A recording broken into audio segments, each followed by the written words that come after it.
ടൗണിൽ മുഴുവനും പോസ്റ്റർ ഒട്ടിച്ചു കഴിഞ്ഞു. സാഗർ കോട്ടപ്പുറം എഴുതുന്ന സർവീസ് സ്റ്റോറി ഗസറ്റഡ് രക്ഷി. ആ തഹസിൽദാർ പൂതനയുടെ അതേ മുഖമാണ് പോസ്റ്ററിൽ. താലൂക്ക് ഓഫീസിന്റെ ചുവരിലൊട്ടിച്ച പോസ്റ്ററിന്റെ മുമ്പിൽ അവളുടെ ജീപ്പ് വന്ന് നിൽക്കുന്നതും പോസ്റ്റർ കണ്ടവൾ നടുങ്ങുന്നതും ഞാൻ നേരിട്ട് കണ്ടു. എന്താണ് അവളുടെ അടുത്ത് നീക്കമെന്നറിയാൻ ഞാൻ കാത്തു നിന്നു. 5 മിനിറ്റ് കഴിഞ്ഞില്ല. പ്യൂൺ വെളിയിൽ വരുന്നു, പോസ്റ്റർ വലിച്ചു കീറുന്നു. ഞാൻ നേരെ മാമച്ചന് ഫോൺ ചെയ്തു. ഉച്ചക്ക് മുമ്പ് അതേ ചുമരിൽ പോസ്റ്റർ വീണ്ടും ഒട്ടിക്കുമെന്ന് മാമച്ചൻ എനിക്ക് വാക്ക് തന്നിരിക്കുക. Very good, very good. അവൾ തന്നെയാണ് ഗസറ്റ് രക്ഷി എന്ന് അവൾ അറിഞ്ഞല്ലോ. എന്നാലേ അവൾ നോവൽ വായിക്കൂ. വായിച്ചാലേ എഴുത്തുകാരന്റെ തൂലികയുടെ ശക്തി ആ ശൂർപ്പണഖ അറിയൂ. അതെ, അതിരിക്കട്ടെ. നമ്മുടെ കഥ എവിടം വരെയായി? താൻ ഞെട്ടരുത്. എന്താ? താനാണ് ഈ കഥയിലെ നായകൻ. ആണോ? അതെ, കാരണം ഇതിലെ നായകന് സൗന്ദര്യം ആവശ്യമില്ല. മത്തങ്ങ പോലൊരു മുഖമാണ് വേണ്ടതെങ്കിൽ തനിക്കും നായകനാകാം. ഈ വിഷയം നമുക്ക് പിന്നീട് ചർച്ച ചെയ്യാം. അല്ലെങ്കിലും ഇതൊരു നായക പ്രാധാന്യമുള്ള കഥയാണ്. അടിമുടി അവളാണ്. അവളുടെ കൗടില്യങ്ങളുടെ കഥയാണ്. ആദ്യ ഭാഗം ഞാൻ വായിക്കാം. സാധാരണ പൈങ്കിളി നോവലിലെ പോലെ ആമുഖമോ വർണ്ണനകളോ ഇല്ല. അവളുടെ അന്തരാളത്തിലേക്ക് നേരിട്ട് കിടക്കുകയാണ് നോവലിസ്റ്റ്. ഇവൾ അനിത. പുതിയ തലമുറയിലെ പെൺകുട്ടികളുടെ ആസൂത്രണ മനോഭാവത്തിന്റെ കഥ ഇവളിൽ നിന്ന് തുടങ്ങുന്നു. ഇവളിൽ പ്രണയത്തിന്റെ ലോലഭാവങ്ങളില്ല. മനുഷ്യബന്ധം, ദയ, കാരുണ്യം തുടങ്ങിയ വികാരങ്ങൾ ഇവൾ കന്യം. നേട്ടങ്ങളിൽ മാത്രമാണ് നോട്ടം. കീഴടക്കല്ലാണ് ഇവളുടെ സംതൃപ്തി. സൗന്ദര്യമാണ് ഇവളുടെ വജ്രായുധം. ഒരേ സമയം പല കാമുകന്മാരുടെയും വിശ്വസ്തയായ കാമുകി. നഗരത്തിന്റെ ശാപമെന്നല്ല അതെന്തു പറയാൻ. ഇന്നവൾ ഇവിടെ municipal commissioner.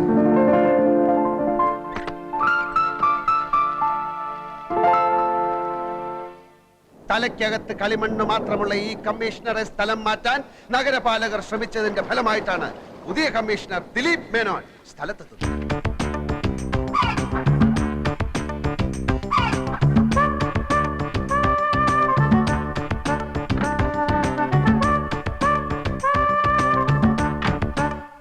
Hello, mister Dileep Menon. താങ്കൾ ചാർജ് എടുക്കാൻ വരുന്നുണ്ടെന്ന് ഞാൻ അറിഞ്ഞു. താങ്കളെപ്പോലെ മിടുക്കനായ ഒരു കമ്മീഷണറെയാണ് ഈ നഗരത്തിന് ഇപ്പോൾ ആവശ്യം. I heard you are so imaginative, a man with lot of innovative ideas. Yes sure. Before you take charge, shall we meet?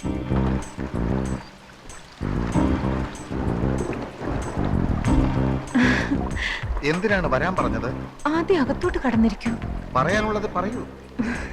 ഒരുപാട് പറയാനുണ്ട്. എങ്കിൽ ഞാൻ നാളെ വരാം. ഈ അസമയത്ത് മഴ നനയാതെ അകത്ത് വന്നിരിക്കൂ ദിലീപ്. ഞാൻ ആകെ തൃശങ്കു സ്വർഗത്തിൽ പെട്ടതുപോലെ തോന്നുന്നു. അനിത ഇനിയും ചാർജ് ഒഴിഞ്ഞു തന്നില്ലെങ്കിൽ തരാമല്ലോ. Then let me take charge tomorrow. അത്ര പെട്ടെന്ന് വേണോ?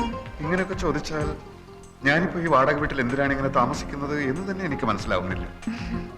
എനിക്ക് മനസ്സിലാവുന്നുണ്ട്. എന്തിനാണ്? എപ്പോഴും എനിക്ക് കണ്ടുകൊണ്ടിരിക്കാൻ. നമ്മൾ തമ്മിൽ ആദ്യമായി കണ്ടത് എന്നാണെന്ന് ദിലീപിന് ഓർമ്മയുണ്ടോ?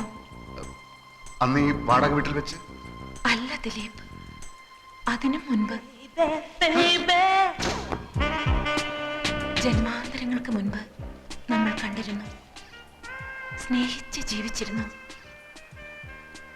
എന്റെ ഈ മടുപ്പിക്കുന്ന ഏകാന്തതയിലേക്ക് എന്നെങ്കിലും ഒരു നാൾ എന്റെ ദിലീപ് വീണ്ടും വരുമെന്ന് എനിക്കറിയാമായിരുന്നു.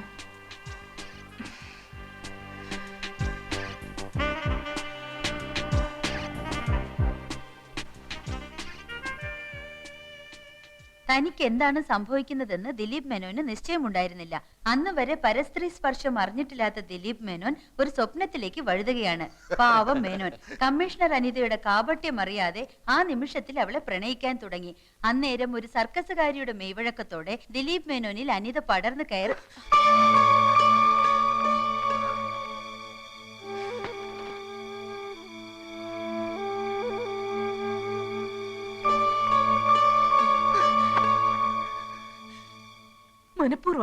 മനഃപൂർവ്വമാണ് ഒക്കെ.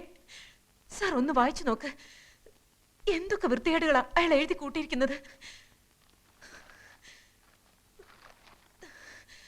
പിന്നീട് ദിലീപ് മേനോൻ പ്രഭാതത്തിൽ ഉദിച്ചു വരുന്ന സൂര്യനെ കണ്ടില്ല, നിലാവ് കണ്ടില്ല, ആകാശത്ത് പറന്നു നടക്കുന്ന പറവകളെയും പുൽമേടുകളിൽ മേഞ്ഞു നടക്കുന്ന കുഞ്ഞാടുകളെയും കണ്ടില്ല.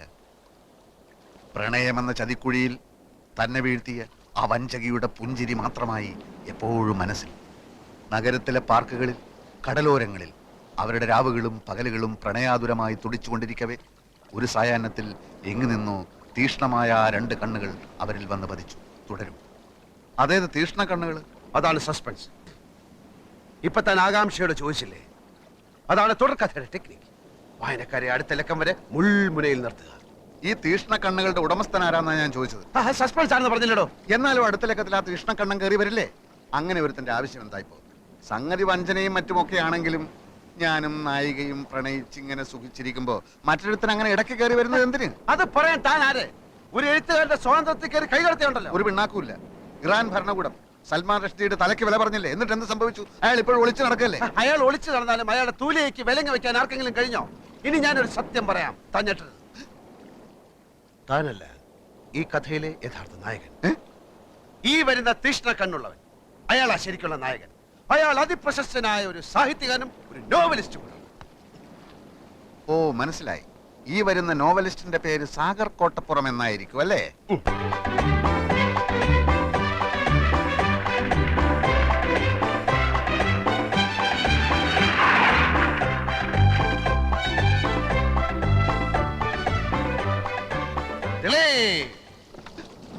അയ്യോ, ഞാൻ ജയദേവൻ, ദിലീപിന്റെ സുഹൃത്താണ്, എഴുത്തുകാരൻ. അറിയാം, ഫോട്ടോ കണ്ടിട്ടുണ്ട്, വായിച്ചിട്ടുണ്ട് ഒരുപാട്. അനിത എന്നാണ് പേര് അല്ലേ? അയ്യോ, എന്റെ പേരെങ്ങനെ അറിഞ്ഞു? ഒരു എഴുത്തുകാരൻ എല്ലാം അറിഞ്ഞിരിക്കും. ഞാൻ ഇപ്പോ വന്നത് എനിക്ക് അനിതയോട് മാത്രമായി ചില കാര്യങ്ങൾ സംസാരിക്കാൻ.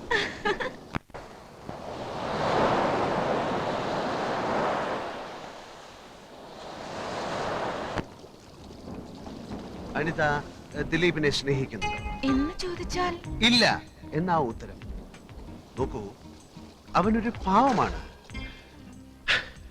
ക്യാൻസർ ബാധിച്ച് മരണം കാത്തു കഴിയുന്ന ഒരമ്മ, കണ്ണിന് കാഴ്ചയില്ലാത്ത ഒരു അനുജൻ, കെട്ടിക്കാൻ പ്രായമായ 5 അനുജത്തിമാർ. അങ്ങനെ 100 കൂട്ടം പ്രശ്നങ്ങളുടെ ഇടയിൽ കിടന്ന് നട്ടം തിരിയുന്ന ആ മരങ്ങോടൻ ഒരു ചൊക്ലിപ്പട്ടിയെ പോലെ നിന്റെ പുറകിൽ വാലാട്ടി നടക്കുകയാണ്. അവൻ ആ ജോലി തിരിച്ചു കൊടുത്തില്ലെങ്കിൽ നിന്റെ മോനെ അടിച്ച ചമ്മന്തിയെ കൂടി.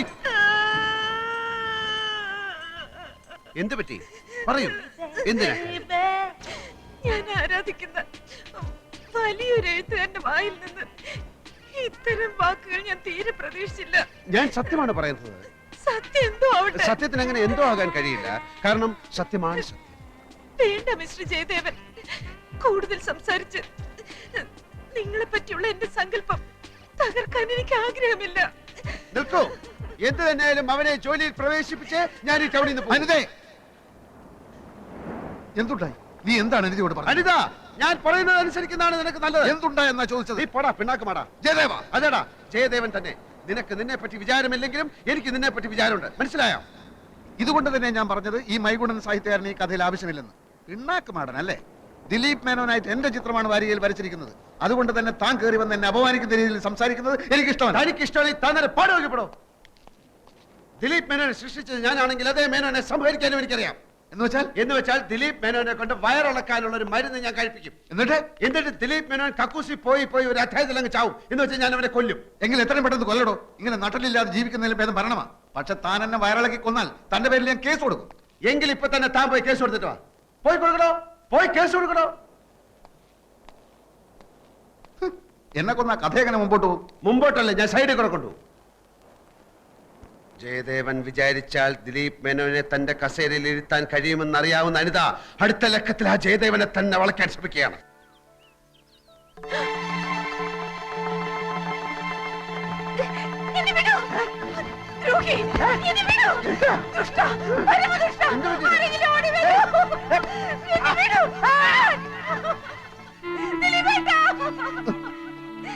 ഈ ദുഷ്ടൻ എന്നെ നശിപ്പിക്കാൻ ശ്രമിച്ചു ദിലീപേട്ടാ.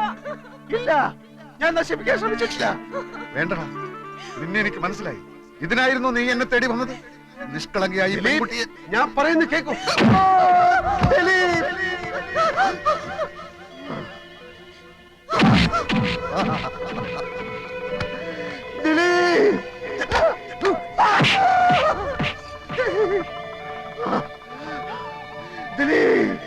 സുഹൃത്താണത്ര, സുഹൃത്ത്.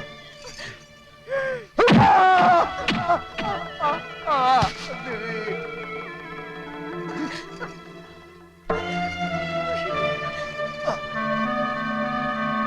വഞ്ചകി വഞ്ചകി വഞ്ചകി